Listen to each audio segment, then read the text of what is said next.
और अब आगे बढ़ते हैं। रिया के घर एनसीबी की छापेमारी अब खत्म हो गई है। करीब 4 घंटे तक रिया के घर पर एनसीबी की रेड चली। रिया के भाई शौविक से एनसीबी पूछताछ करेगी। रिया के घर से फोन और बाकी के इलेक्ट्रॉनिक उपकरण सीज कर लिए गए हैं। रिया के घर से ड्रग्स की बरामदगी नहीं हुई है। तो फिलहाल रिया के भाई शौविक से पूछताछ की जाएगी। रिया के घर पे एनसीबी का छापा पड़ा और उसके बाद में तमाम इलेक्ट्रॉनिक उपकरण एनसीबी ने बरामद कर लिए हैं और ड्रग्स के मामले में एनसीबी के हाथ में फिलहाल कुछ भी नहीं लगा।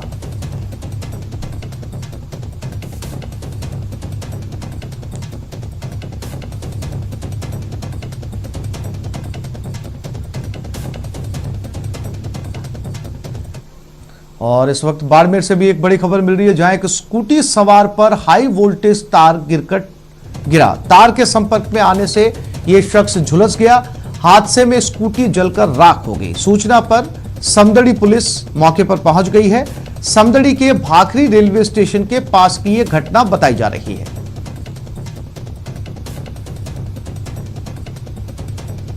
बाड़मेर की घटना है, जहां एक स्कूटी सवार था जिसके ऊपर हाई वोल्टेज का तार टूटकर गिर पड़ा। इस हादसे में स्कूटी जलकर राख हो गई और मौके पर समदड़ी पुलिस पहुंच चुकी है। और ज्यादा जानकारी के लिए हमारे संवाददाता प्रेमदान हमारे साथ फोन लाइन पर जुड़ गए। प्रेम, ये हादसा कैसे हुआ? देखिए, ये स्कूटी सवार जो है ये जा रहा था। अचानक भाखरी रेलवे स्टेशन के पास में जो अचानक पाइप जो हाई वोल्टेज तार था वो टूट करके नीचे गिर गया, जिससे उस स्कूटी में करंट आ गया और वो जल करके राख हो गई।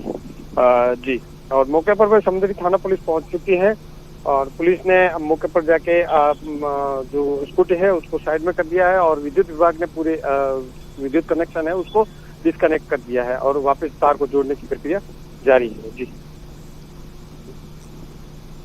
जी प्रेम, जानकारी के लिए आपका धन्यवाद। फिलहाल उस क्षेत्र की बिजली को काट दिया गया है और ताकि दूसरा बड़ा हादसा ना हो सके, और उसके बाद जोड़ने की कार्रवाई शुरू की जा चुकी है।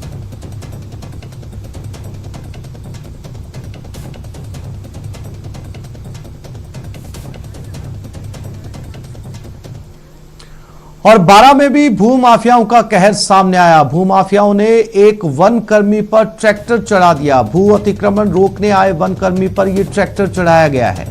शाहबाद वन क्षेत्र का यह पूरा मामला बताया जा रहा है। 2 दिनों में वन कर्मचारियों से भूमाफियाओं की यह लगातार दूसरी मारपीट का मामला सामने आया है। इसमें एक वनकर्मी के ऊपर भूमाफियाओं ने ट्रैक्टर चढ़ा दिया।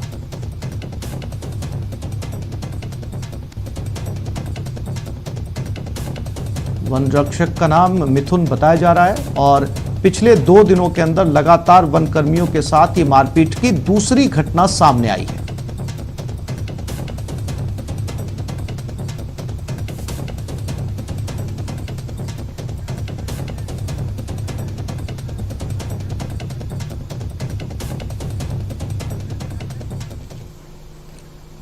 और अलवर से भी एक बड़ी खबर मिल रही है, जहां एक साधु के शिष्य अंशु शुक्ला का सिर कुचलकर उसकी हत्या कर दी गई। जयपुर रोड स्थित अयोध्या धाम आश्रम का यह पूरा मामला है। बुजुर्ग साधु पुरुषोत्तम दास की आंखों में मिर्ची भी झोंकी गई। मौके पर पहुंचे एसपी तेजस्विनी गौतम और एएसपी शिवराज बैरवा, एफएसएल और डॉग स्क्वाड भी मौके पर पहुंच चुकी है। इस पूरे मामले की जांच की जा रही है और जानने की कोशिश की जा रही है कि इस बर्बर हत्या के पीछे किसका हाथ है।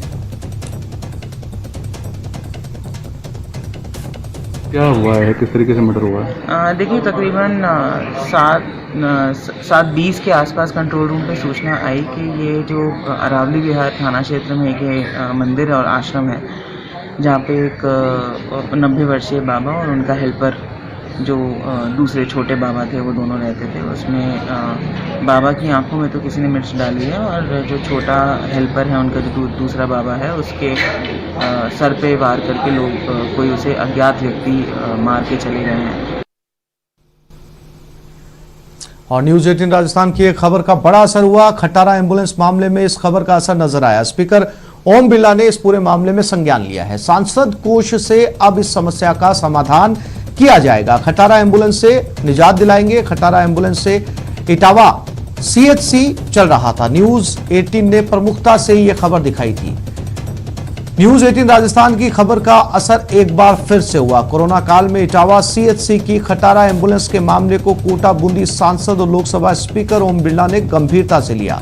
ओम बिरला ने पूरे मामले में बीजेपी कार्यकर्ताओं से बात कर सामुदायिक स्वास्थ्य केंद्र का फीडबैक लिया और सांसद कोष से जनहित में समस्या का समाधान करने का आश्वासन दिया है।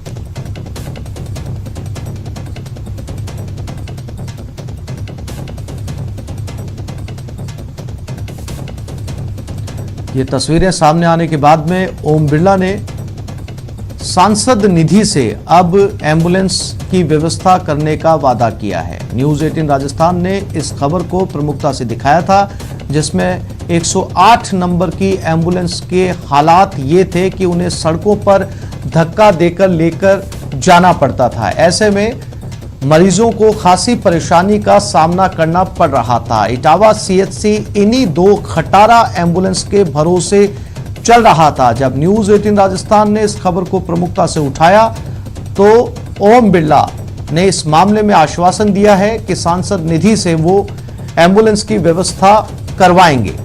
न्यूज 18 राजस्थान की खबर के बाद ओम बिरला ने एम्बुलेंस देने का वादा किया है। लोकसभा अध्यक्ष कल मेरी चर्चा हुई इटावा चिकित्सा समस्या को लेकर। मैंने उनको इटावा चिकित्सा समस्या और उसको पूरी जानकारी से अवगत कराया। इसमें मुख्य समस्या निकल के आई कि इटावा चिकित्सालय में ऑक्सीजन युक्त वातावरण एक एम्बुलेंस की बहुत बड़ी आवश्यकता है। उसके बाद मैंने दूसरी समस्या उनको बताई कि इटावा क्षेत्र में इतना बड़ा क्षेत्र होने के बावजूद इटावा चिकित्सालय में सोनोग्राफी की मशीन नहीं है, वो भी मैंने उनको अवगत कराया। पूरी समस्याओं को लेकर मैंने माननीय ओम बिरला के सामने इटावा चिकित्सा व्यवस्था की समस्या को रखा।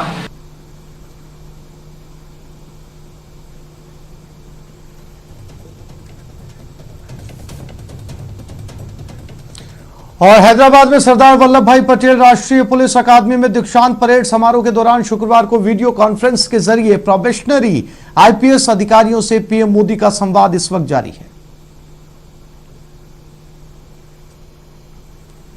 तो भी चिंता रहती है, तो ये जीवन का ये हिस्सा है, लेकिन ये ऐसी चीज नहीं है कि जिसको मैनेज न किया जा सके। और अगर साइंटिफिक तरीके से अपने व्यक्तित्व को, अपनी क्षमताओं को और अपनी जिम्मेवारियों को अगर बहुत संतुलित तरीके से समझ करके हम व्यवस्था करते हैं तो आप देखिए, आप बड़ी आसानी से चीजों को मैनेज कर सकते हैं। ये बात सही है कि आप लोगों का क्षेत्र ऐसा है कि जिसमें अनएक्सपेक्टेड बहुत कुछ आ जाता है और उसके लिए खुद को हमेशा तैयार रखना पड़ता है और इसके लिए रेगुलरली ट्रेनिंग होना जरूरी है। मैं आप लोगों से आग्रह करूंगा कि आप जब फील्ड में काम करेंगे तो पुलिस थाने के लेवल पर, वहां पर 10-12 लोग मान लीजिए आपका महकम है, तो उस इलाके में कोई न कोई ऐसे लोग होंगे जो ऐसे विषयों पर बड़ी सरलता से बातें करते होंगे। कभी 15 दिन में एक बार, कभी महीने में एक बार, घंटे भर के ऐसे महापुरुष को बुला लिया। अच्छे टीचर हो सकते हैं, कोई और अच्छे ज्ञाता हो सकते हैं, और वे आकर के ऐसे विषयों पर आपसे गपशप करें, बातें करें। बार बार आपको स्मरण होगा कि हम अपने आप को कैसे ढाल सकते हैं, मैनेज कर सकते हैं अपनी व्यवस्थाओं को। दूसरा, जीवन में मैं हमेशा तनावपूर्ण जीवन जीने वालों को हमेशा आग्रह करता हूं योगा, प्राणायाम। और अगली खबर अलवर के भिवाड़ी से है, जहां फैक्ट्री में रखे केमिकल में आग लग गई। केमिकल ड्रम में ये आग लगी थी। कड़ी मशक्कत के बाद इस आग पर काबू पा लिया गया है। भिवाड़ी के सबोटेक कंपनी के अंदर ये आग लगी थी, जहां ये केमिकल रखा गया था। इस केमिकल में आग लगी। अलवर के भिवाड़ी से खबर है, जहां पर फिलहाल दमकल मौके पर पहुंच चुकी हैं और इस आग पर बताया जा रहा है कि काबू पा लिया गया है। तस्वीरों में आप देख सकते हैं, इस केमिकल को आग पकड़ते ज्यादा वक्त नहीं लगा और आग पकड़ने के बाद में ये आग फैलती चली गई। दमकल को मौके पर बुलाया गया। भिवाड़ी के सबोटेक कंपनी की ये घटना है। फिलहाल दमकल ने आग पर काबू पा लिया है।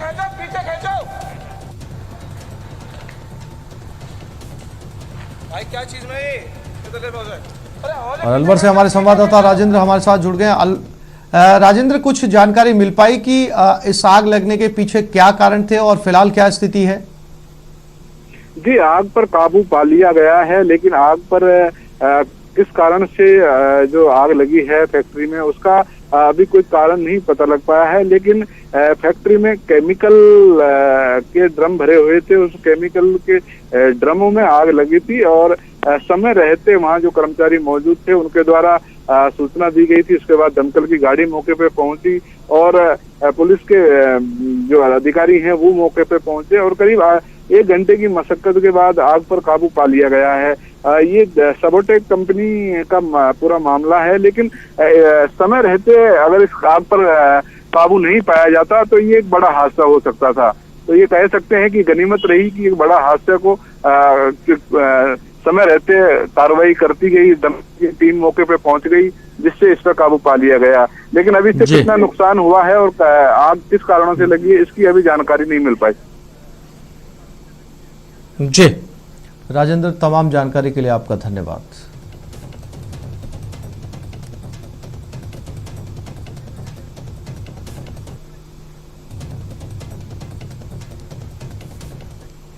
एक छोटे से ब्रेक के लिए रुक रहे हैं। ब्रेक से लौटेंगे तो बात करेंगे कोरोना के रिकॉर्ड रफ्तार की।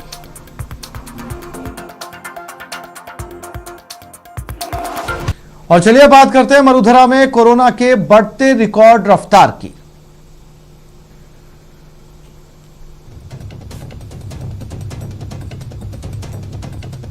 प्रदेश में कोरोना पॉजिटिव अब 86,000 के पार पहुंच चुके हैं। मरुधरा में आज 738 नए पॉजिटिव केस सामने आए। प्रदेश में संक्रमितों का आंकड़ा अब 86,965 पहुंच चुका है। प्रदेश में कोरोना से अब तक 1102 लोगों की मौत हो चुकी है।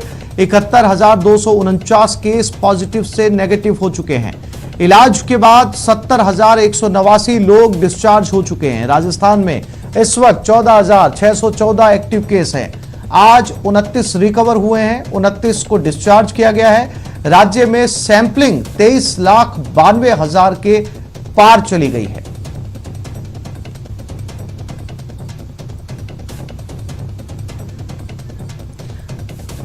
और प्राइवेट हॉस्पिटल में इलाज के दौरान शिकायतें मिल रही हैं के बाद राज्य सरकार ने मरीजों को राहत देने के लिए बड़ा कदम उठाया। दरअसल सरकार ने जून महीने में जो दरें निर्धारित की थी उसमें निजी अस्पताल मरीजों से तय दरों से ज्यादा राशि वसूल कर रहे थे। ऐसे में सरकार ने अस्पतालों को एनएबीएल और नॉन एनएबीएल अस्पताल 2 श्रेणियों में बांट दिया है और उसी के अनुरूप इलाज की दरें तय कर दी हैं।